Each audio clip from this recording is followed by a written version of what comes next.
Well, you see, there are more important issues in Nigeria than elections. Elections can come and go, but those issues will remain. The issues are clear, that a lot of people who are Nigerians are no longer happy being Nigerians. It doesn't make them unpatriotic. It doesn't make them criminal. One of the ways citizens express their unhappiness with the system or with how their country is going is by engaging in agitations. And my clients happen to be engaged in agitation. And that agitation is informed by their right to self-determination, which is not a crime. I don't think criminalizing the demand of a people, of millions of people. You see, this is beyond IPOB. The restiveness in this country is also rampant in the western part of the country. And parts of the north are also restive. I'm not talking about the terrorists in the north, but civil restiveness.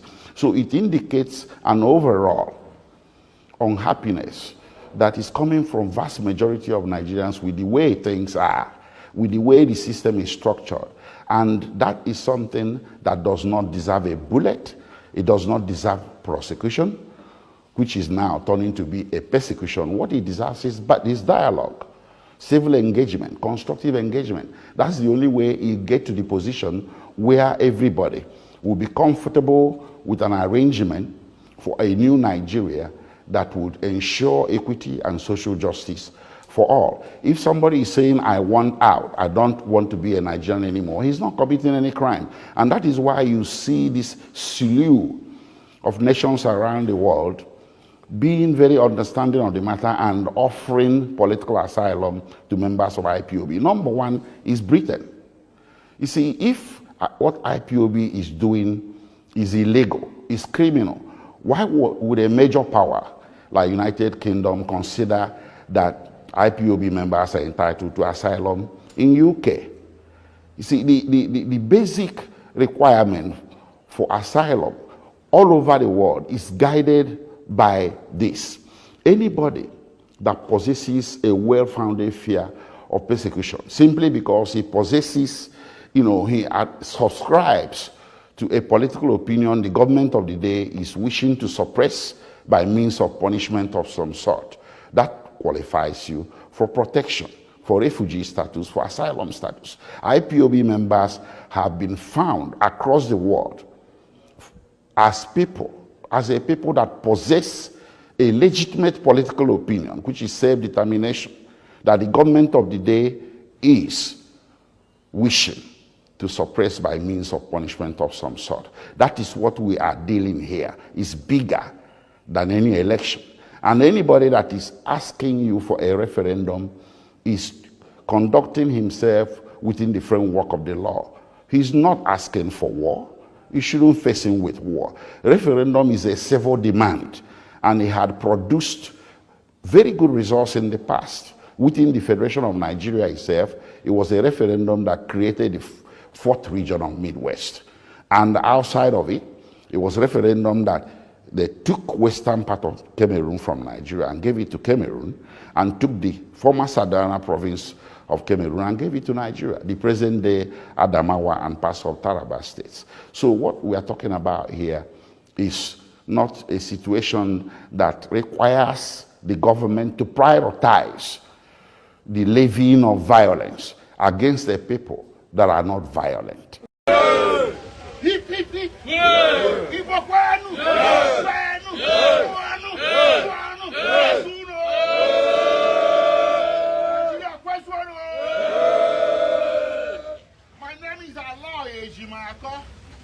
I'm the special counsel to Mazi Nnamdi Kanu.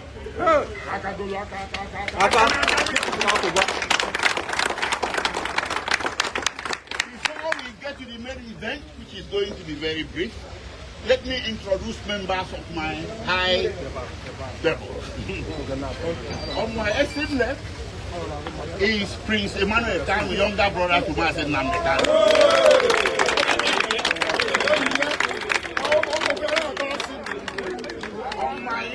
Left is Dr. Maxwell Opara, a member of On my extreme right right is Barrister Mandela Umwegworo, a member of Mazi Nnamdi Kanu playing field. And on my immediate right is the man of the event.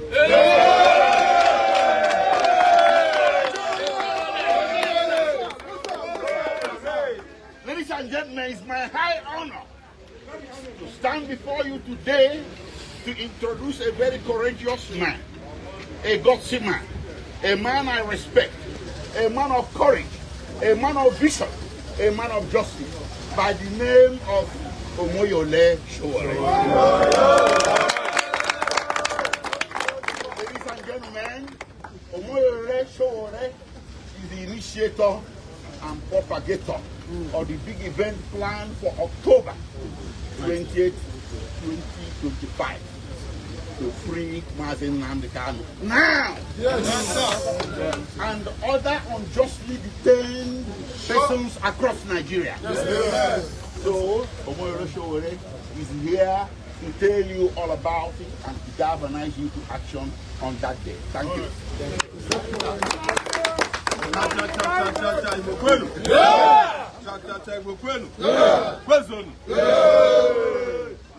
Our business here today is very brief. We have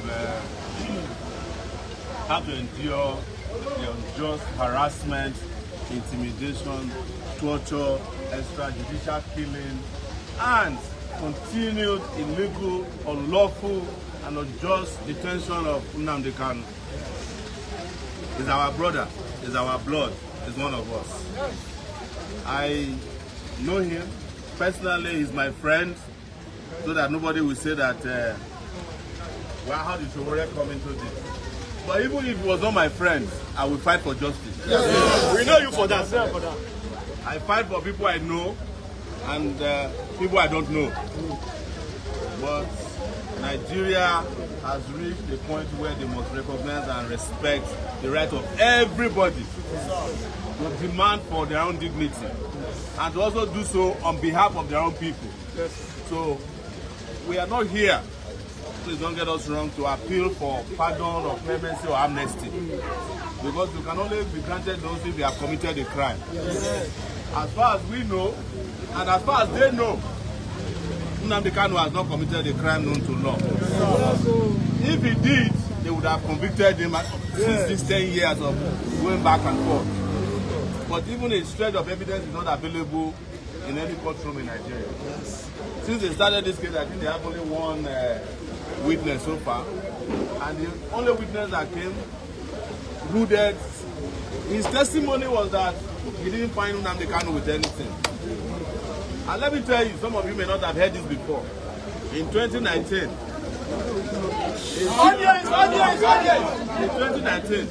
a secret charge was filed against me and Nnamdi Kanu together. That we are trying to overthrow the government, that we killed some policemen. They could not even arrange for it because it never existed. It existed only in their imagination. And but let's even talk about what they do these days. 3 days ago, Tinubu pardoned some of the best, I would say the best criminals. The best and the best. 53 drug dealers. You know, when you are president and you want to pardon people, you pardon people from your community. We understand. Yes, we understand that. One of the worst kidnappers in this country was pardoned. A woman who killed her husband, cold-blooded, was pardoned. Several other high-profile criminals. The lawmaker who collected bribe with his cap, Farouk, was pardoned. And we are here debating that somebody who didn't commit a crime should not be let go. What we are asking for is very, very straight. We want an unconditional release of Nnamdi Kanu. No condition attached. Not even a shorty. Because last time that they asked him to go and bring shorty, they still went, drove him out of his house, killed people there. They arrested the shorty, Abaribe. Yes. I was staying in Abaribe's DSS bed after they have released him. Most people did not know he was arrested and detained for several months because they kept it secret. That's why we are not providing any shorty this time. No more victimization of anybody. Yes, but we are going to make this happen on October 20th, 2025. Next Monday. We have come to seek your assistance, support. Yes, the location is the Central Business District in Abuja, but the gathering point is the Unity Fountain. Yeah, but in case they want to play funny, we have several other gathering places. We must make it to Aso Rock that day. I heard that Tinubu has traveled abroad, but I hope he will come back before then. Time is 7 a.m. and I'm glad that we are in a furniture place. We will need some 2x2, not to kill person, it's to carry placards. Because we want to carry placards. It's a peaceful demonstration. Completely peaceful. In fact, our lawyers have written to the Inspector General of Police.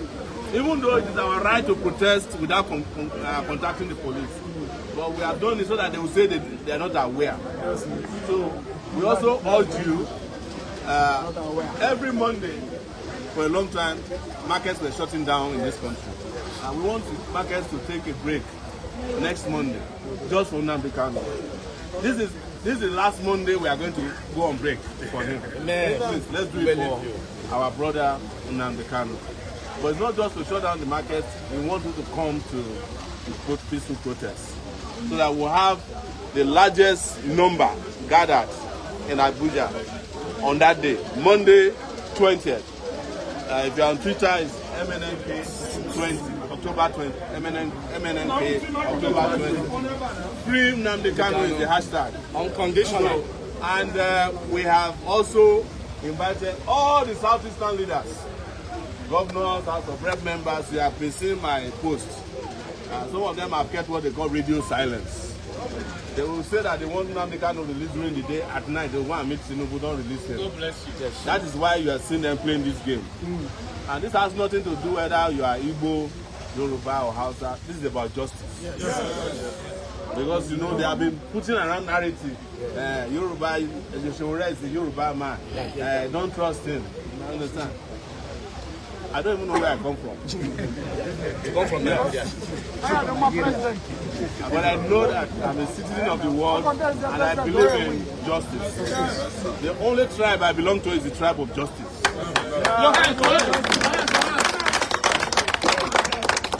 are also going to notice that as soon as we leave this place, two things will happen. They will call your leaders to a meeting that you should not go. And then they will be discouraging people. Don't go. Some people will come and tell you that they have heard that police has been deployed. They just distribute bullets now. All those things are lies.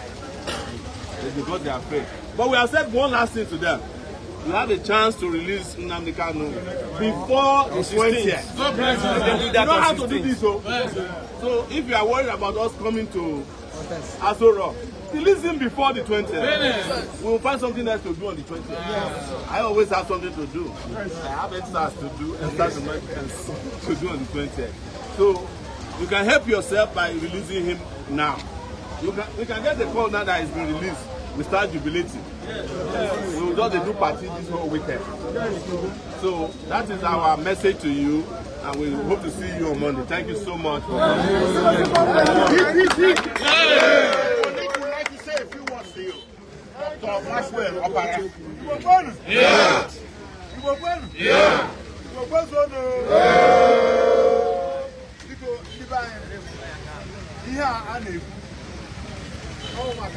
I was a slave in Buddha. Always go bring us new in a shop. If you go to a place they call Wawa Barak in the Kain, Niger State, you will see your brother. You are here in Abuja. Somebody just says your brother, you just represent the next brother, the member of IPOD or ESL. The person there. You'll be thinking that that person is dead. Whole year, some people have stayed there 1 year, 3 years. You may be thinking that they are dead. When we are using Nnamdi Kanu, Nnamdi Kanu is a figurehead. There are some persons that are there. I can tell you those that I even saw. I found action against them for them because get judgment. Federal government of Nigeria refused to release them because of what? They are Igbos. Listen, let me tell you. We must fight it once and for all. Of course, you know that I didn't that Nnamdi Kanu is from the north or from the southwest. Yeah, of course. It's because of the Igbo. And we cannot we will say no to that. Please forget about what I'm going to tell you on the 20th. We have been having a lot of things. They will come to your wife, they will come to your children, they will say, please don't go.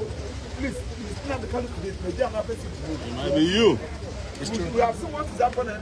They will give you a location, you will pay with your papers. One every morning you will be coming to the road. You see that this place has been demolished. They ask you to go to court to go to what you give. This is the time. You can see how somebody, when Yoruba will see somebody who is doing something that is supposed to do. Mobilize them. Are you going to say, what is he looking for? What is he looking for? Justice. So when it comes to material things, God has blessed him. But he said it to this life. If he can do it for us, what of us? Don't allow anybody. Among us here, there are some of us here. They will say, forget about them, not fighting for you. These are the people, when they are talking about that, to walk out from that place. Please, the 20th is the day. By 7 a.m.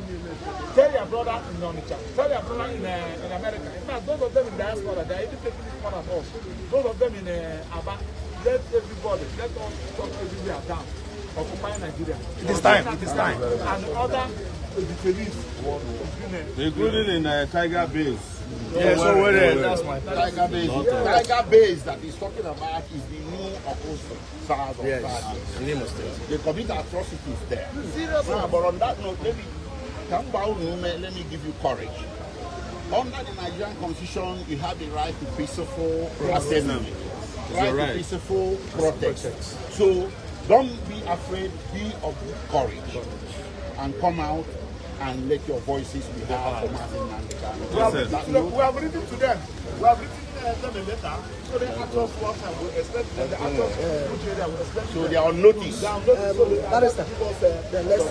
Thank you. Thank you very much.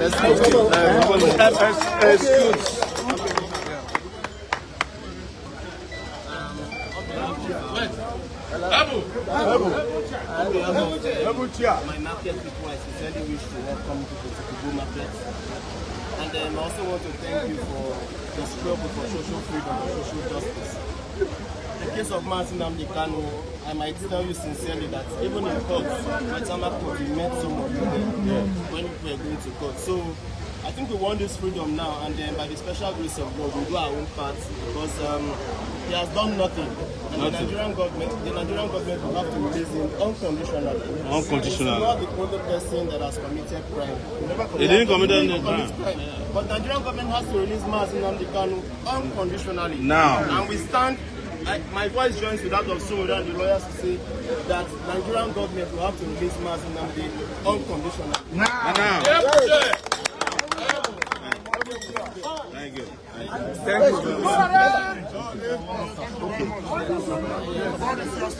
Yes. Thank you. Yes. Yes. Thank you. Thank you for standing by. Wait. Thank you. Thank you. I want to say something. You can see that the justice we are seeking have united us together. Because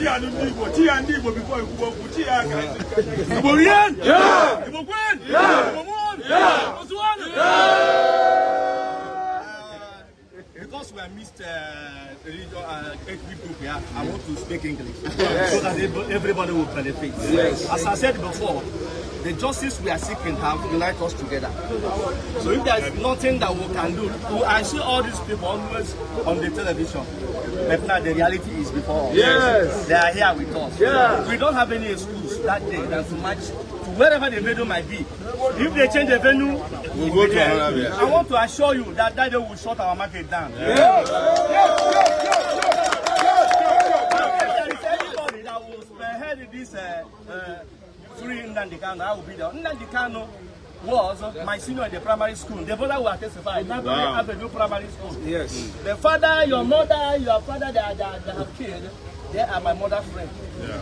I'm not exaggerating. That school I mentioned will make you know that I'm not exaggerating. Yeah. So what I want to say is that I will be in the forefront. Yeah. Because it's a time in Nigeria that we'll call expect. Yes. They cannot kill all of us. Yes.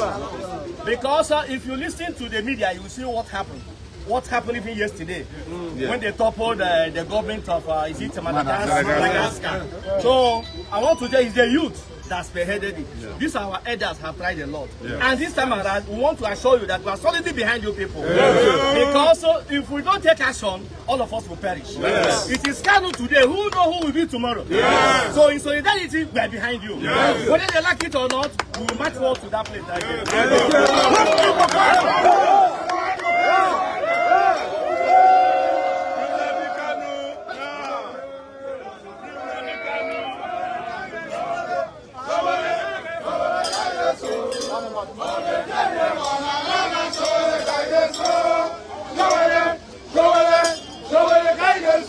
The DSSS will set up gadgets, send the officials to come and monitor what we are saying. Right from the gate, they will search us. Whatever documents that the confidential documents that I'm going with to discuss with my client, they will collect it, take it to the legal department. The legal department will read it, photocopy it before they will hand it over to us. Whatever minutes I collected from Nnamdi Kanu, as I'm coming out, they will collect it from me and snap it. So, in other words, there is no defense. And we have pleaded time without number that, please, if you don't want to release him on bail, send him to Kuje Correctional Center. These are the people that we are trained on how to keep a suspect that is facing trial. And we call them awaiting trial suspects. If you go there, they apply professionalism. They will give you all the necessary materials, provide a secluded place for you to have a discussion with your client. Even those that have been accused of treasonable felony, those that are accused of terrorism, they never treated them like this. Not to talk about a freedom fighter, somebody that is fighting a just cause. Now we approach the same Federal High Court. The same Federal High Court refused to hear our application. I am talking about Honorable Justice Minta Nyako. Several applications has been made. In fact, one of them, he said that I'm not going to hear what happened in the other court. He said it. Now, on the last adjourned date, we are crying. Look at our predicaments. Somebody that is going to face the trial, we're about to commence trial in line with the Supreme Court judgment. Can you direct these people? Can you direct that Nnamdi Kanu should be transferred to Kuje prison? He refused. She refused. She refused only to tell us that there is no security in Kuje prison, quoting the judge. You pressmen were there on that day. Now, you are now telling us that if Nnamdi Kanu is convicted for whatever charge you have, is he going to serve the prison term at DSSS? The answer is no. Now, what it means is that they kept Nnamdi Kanu there so that Nnamdi Kanu will not have a very fortified defense. This thing you must let the world know, because I saw one person, though I don't want to call him a journalist, because I know those who are journalists. He wrote in social media that Nnamdi Kanu don't want to face trial. These are our challenges. That one is on that. Remember that the Supreme Court also said, after admonishing the judge, I don't want to use the word. Detaining Nnamdi Kanu up till now will not serve Nigeria any useful purpose. By releasing him will go a long way, you know, to calm down the free nerves in the country, and for us to have, well, in Nigeria, well, everybody at least will have a better sense of belonging. The Kanu has been there for so long. He's been to several courts on several occasions. They can't even agree on what to do.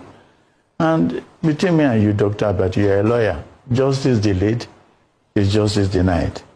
Release Mr. Nnamdi Kanu. Since a court of competent jurisdiction has discharged and acquitted him of 15 charges, why is federal government still holding him? Release him, because some miscreants are using that as an excuse to foment trouble. And we are still appealing that federal government can help people of Southeast by releasing Mr. Nnamdi Kanu. We believe he's a freedom fighter, he's not a criminal, and the court of competent jurisdiction has acquitted him. So release him. If you release him, you see that these people will no longer have any reason. Historically speaking, no person will have you seen or heard of a freedom fighter who encourages people to kill his own people? The young man court has acquitted him of that. Igboho has been set free. The Meiti Allah man arrested, set free. People have made more terrible Mr. Okoro, Barrister, when they sit down and say, let's arrive at a ceasefire, let's get a peace deal. Israel is Hamas, what exactly is Hamas? Is it not a terrorist organization? No. Israel I'm not encouraging that, but I just want us to. Now, let me answer you. Israel is holding the upper hand now. And they don't want to let go. But we are talking of a situation whereby terrorists invited government to come to their enclave for discussion.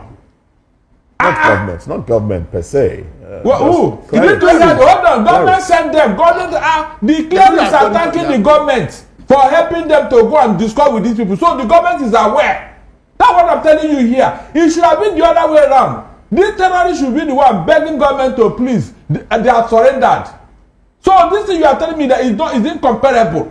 The Hamas, you remember, this is not the first, second, and third time they have been, disturbing Israel. This time around, Israel said, look, we are not only going to destroy you, we are going to exterminate you so that there won't be anything called Hamas again. And they are doing it big time.